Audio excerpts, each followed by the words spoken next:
reacting to years of COVID-19, stolen election narratives, and transgender visibility, he says.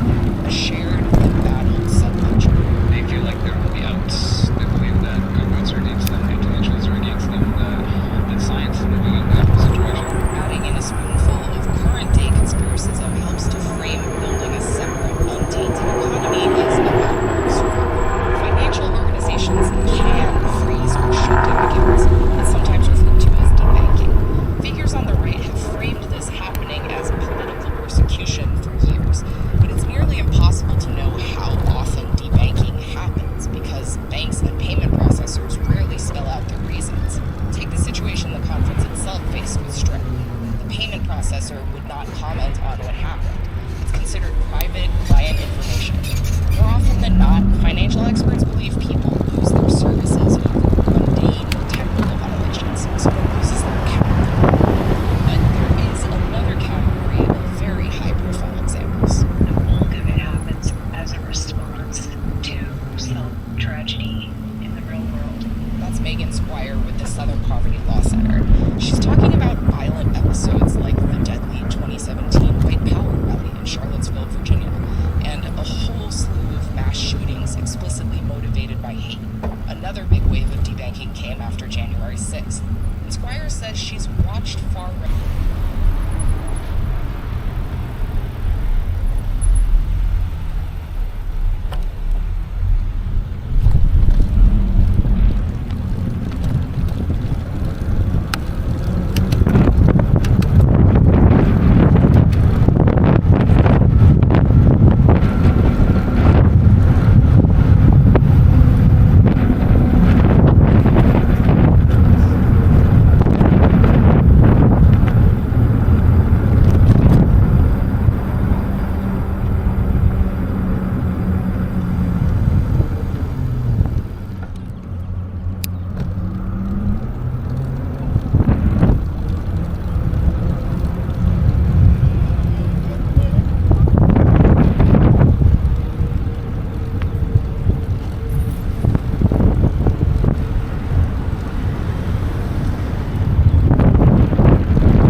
re-election campaign says it thinks Democrats can win Florida, a state former President Donald Trump won the last two presidential elections.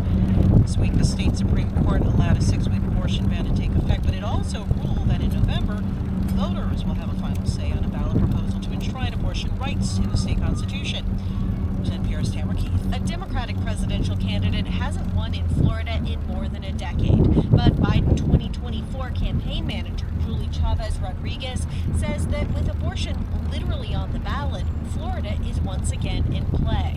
You're right about, how hard it will be to win Florida, but we also know that Trump does not have it in the bag. The Biden campaign is out with a new ad featuring video of former President Trump boasting about terminating Roe v. Wade. The Supreme Court decision overturning Roe has paved the way for restrictive abortion laws, including the 6-week ban set to take effect soon in Florida. Tamara Keith, NPR News, the White House. Trump returns this afternoon to two battleground states he won in 2016 but lost 4 years later. The GOP's presumptive nominee scheduled to appear this hour in Grand Rapids, Michigan. Trump later attends primary in Green Bay, Wisconsin, one of several states holding primaries today. Stock markets are dropping as investors reassess how many times the Federal Reserve will cut interest rates this year. The Dow is down 477 points, or more than 1%. Here's NPR's Raphael. The economy appears to be much stronger than expected, and it's making some investors cautious. That may sound strange. Markets typically like it when the economy is doing well, but these days a stronger economy raises one concern: that inflation will stay higher for longer than people had expected. Higher inflation could prevent the Fed from cutting interest rates anytime soon. We'll get another important economic report on Friday when the U.S. releases how many jobs were created in March. Raphael Knapp, NPR News.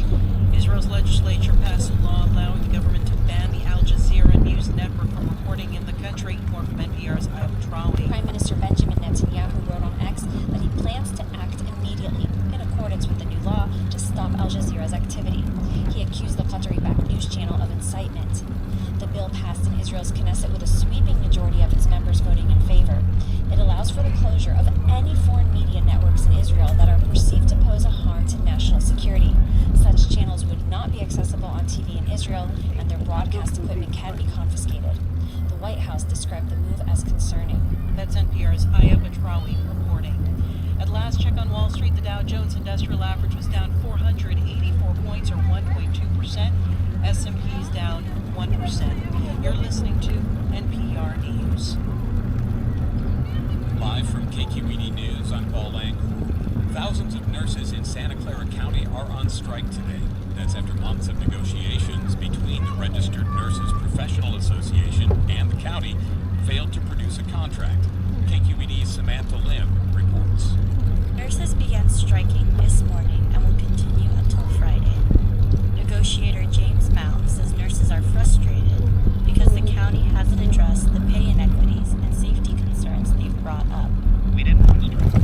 We pushed to this point almost 8 months of negotiation with literally little progress for a short time of mediation. County officials say that they are eager to continue bargaining in good faith, but that they must be conscious of existing budget deficits. During the strike, the association will continue to provide county facilities with nurses whose services are essential. I'm Samantha Lim, KQED News. While many office buildings in downtown San Francisco have fewer workers, they are still using lots of energy. The Chronicle reports that 5 of the office buildings that remained almost vacant well into last year combined to use enough power for at least 1,000 homes. Reporter Joseph Howland. The way people work has fundamentally changed. And the question becomes, what is the plan for the future?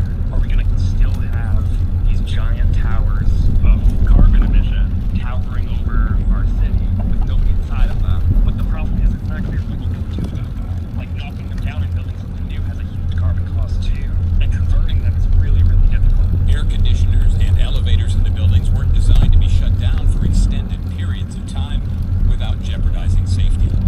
I'm Paul Langford, KQED News. Welcome to NPR One in the morning. I'm Layla Falden, host of NPR's Morning Edition. And thanks for starting your day with us. Keep listening for the best stories and podcasts from the NPR network. It turns out that Google's incognito web browser has not been incognito after all. Yeah, the tech giant says it will delete the browsing data of millions of people who thought they were searching privately. It's part of a settlement in a class action lawsuit that found Google's incognito mode did not live up to its name. NPR's Bobby Edwards with us now to explain what this all means. Good morning, Bobby. Good morning, Michelle. Okay, first, could you just tell us what's in this settlement? There will be changes to how people search the web and new disclosures, but no money.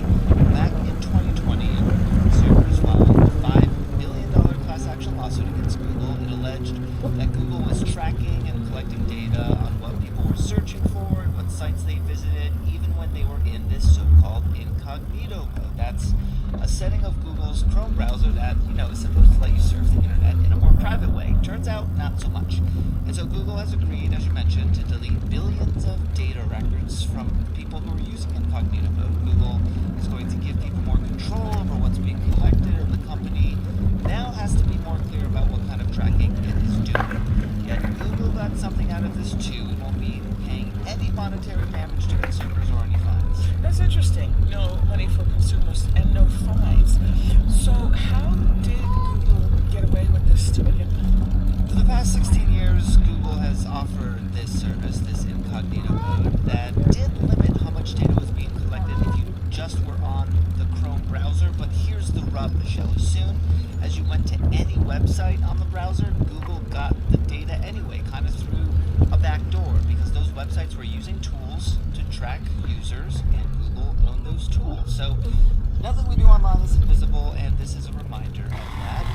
Now when you launch an incognito session, you can stop website cookies from following you around the web. That is new and a part of this settlement. Google also now has to tell people right on the landing page of incognito mode what the limitations are, that yes, some data is still being tracked by Google. If incognito mode isn't really incognito, why do people use it? Yeah, I mean, that's something that Google rank-and-file employees have been asking for years. As part of the suit, lawyers obtained all sorts of internal emails with Google engineers pushing back against incognito mode. One engineer wrote, quote, "We need to stop calling it incognito and stop using a spy guy icon." And that was referring to this little spy guy cartoon logo that was trying to convey that you can do things secretly when you browse this way. Another engineer wrote the Google manager that incognito's branding should actually be, quote, "You are not protected from Google." And Dr. Woodrow Hartzog, he's a privacy law expert at Boston University, and he says the spy guy branding, coupled with Google saying incognito mode provided private browsing, just gave everyone the wrong impression. At one point, it was someone who had their hat pulled down and their collar pulled up, and it made it seem as though you would be safer here than you would be using the general mode. If you're going to offer that service, then you've got to be able to back it up. And that's essentially what this whole lawsuit is about, Michelle. Google not being able to back up its privacy claims about incognito mode. That is NPR's Bobby and Bobby. Thank you. Thanks, Michelle. And here I'm going to note that Google is a financial supporter of NPR, although we obviously cover them the same we would anybody else. Are you thinking of buying an electric car? Or you have some questions? You're not alone. What is the environmental impact of making all of these batteries for electric vehicles? My questions are about the carbon footprint cost of the whole electric vehicle industry. How environmentally friendly are electric vehicles at this point? I'm Marielle Segarra, host of NPR's Life Kit. Interest in electric cars recently hit an all-time high, so we talked with an NPR reporter covering cars about what you need to know before a potential purchase. Tap your screen now to hear the answers to your questions about electric cars.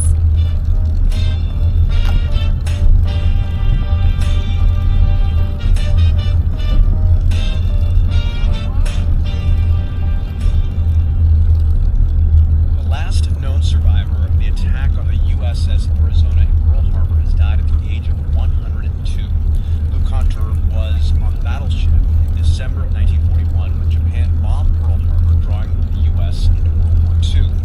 President Franklin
Florida that abortion will be the issue in the states that open it out.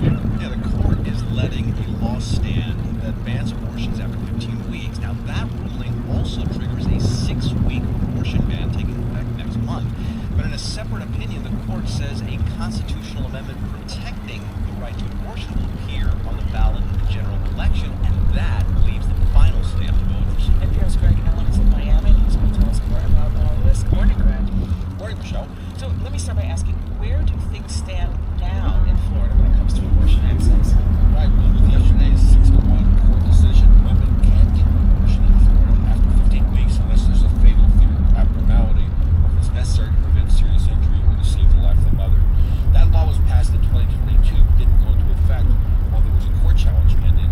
And then last year, the Republican-dominated legislature passed another law which would ban abortions after 6 weeks, with the stipulation that wouldn't go into effect unless and until 30 days after that clear ban was approved, which has happened now. So that means Florida joins other states in the South by severely limiting the right to abortion. And at the same time, Florida's highest court now says abortion policy will go before the voters this fall. How did that come about?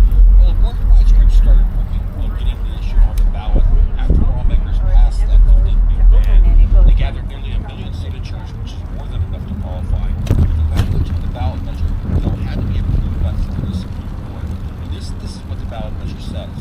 No law should prohibit, penalize, delay, or restrict abortion for liability or when necessary to protect the patient's health or to determine whether the patient's health is provided. Florida's Attorney General argued that the language was vague and misleading, and in an error with her decision, the court said it was okay if it would go on the ballot.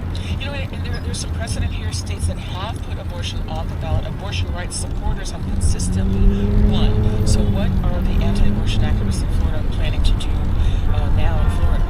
Well, it looks like there's going to be an effort to block this by getting voters to block this. Florida's House Speaker Paul Renner, a Republican, says there will be an organized campaign to defeat the constitutional amendment. He says it will be aimed at people that he believes are in the political middle of the abortion debate. Here's what Renner says about the proposed amendment.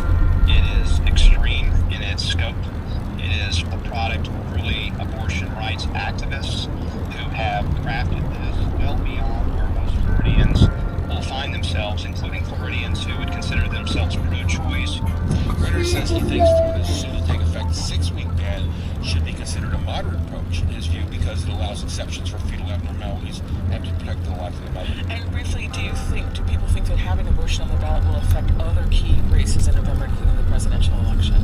Well, that certainly is the big question. In places where abortion has been on the ballot, I'm thinking of Kansas, Ohio, and Kentucky, to name a few, voters have overwhelmingly supported abortion rights. It's also boosted turnout. Donald Trump won Florida in 2020 by more than 3 percentage points while losing national votes. We certainly have an abortion on the ballot changes expectations about who will be coming out to vote in November. Another key race is Republican Senator Rick Scott's bid for re-election. Now, he's more vulnerable. He's facing former Democratic Congresswoman Debbie McCarcel-Powell. Scott accuses her of extremism on the issue, but even before this ruling, McCarcel-Powell has been targeting Scott for his strong anti-abortion stance. She points to comments he's made that if he was still governor, he would have signed the 6-week abortion ban. That is NPR's Greg Allen in Miami. Greg, thank you.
Health Services Act, a similar ballot initiative that voters passed 2 decades ago.